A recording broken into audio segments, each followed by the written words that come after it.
Question: what's your favorite thing for dessert? I like brownies and mochi. Ooh, lately it's been banana split ice cream. But I still eat really healthy though too. I don't want Coach to get mad at me. I still like to eat broccoli and carrots all the time. But anyways, we're going to keep talking about shapes. And today we're going to turn a circle into a donut. So we're gonna talk about an artist who does a lot of sweet things. So the artist that we are going to study today is Wayne Thiebaud.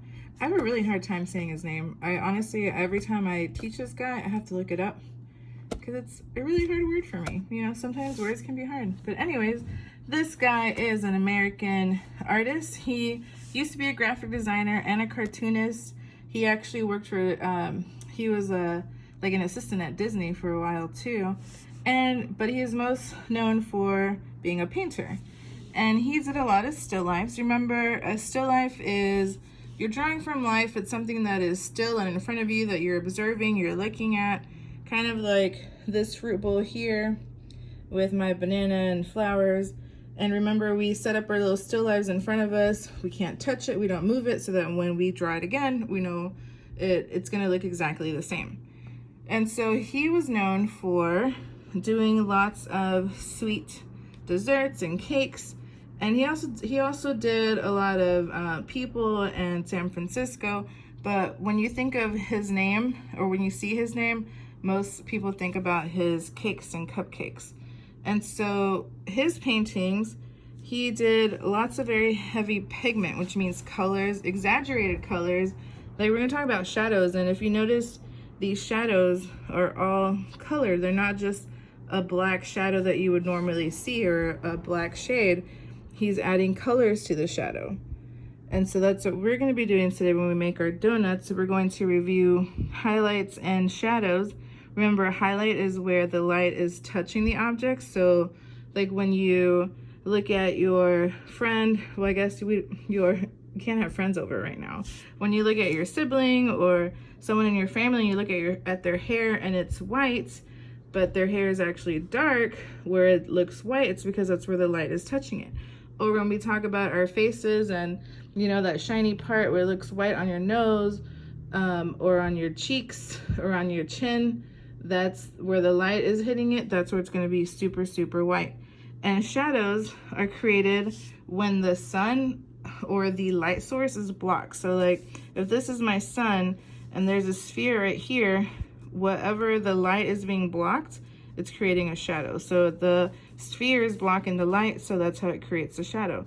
Kind of like when you go outside and you see your outline, that's because you're blocking the sunlight, you're blocking the source of light.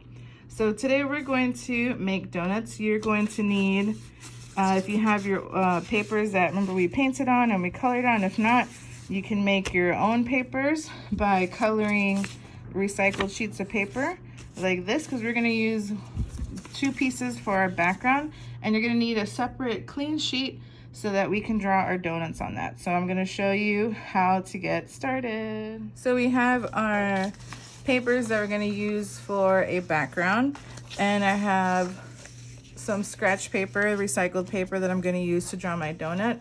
I'm going to show you first how to draw it, and it starts very, very simple. We are going to start with a little curve, so kind of like a little smiley, and then you're going to make a little arch like a rainbow here, and you can draw around it.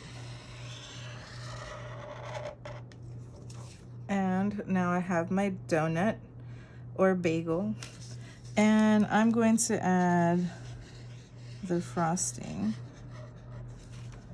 and that is how we draw our donut. So you can make as many donuts as you want, 1, 2, however many. You're going to color it all in, and then we're going to cut it out. So watch how I do mine, and then I can't wait to see yours. I went ahead and did 3 donuts, and I'm going to mix my crayons back and forth to add different values, add different tones and different shades. When you're satisfied with your donuts, you're going to carefully cut them out You can get some help to cut out the middles. Then you're going to sort your papers, figure out which one's going to be your background, which one is the table, and you're going to create the shadows. When you finish, please take a photo and upload to Class Dojo or tag me on Twitter and Instagram. And don't forget about the art contest going on the Aldine webpage. Happy art making!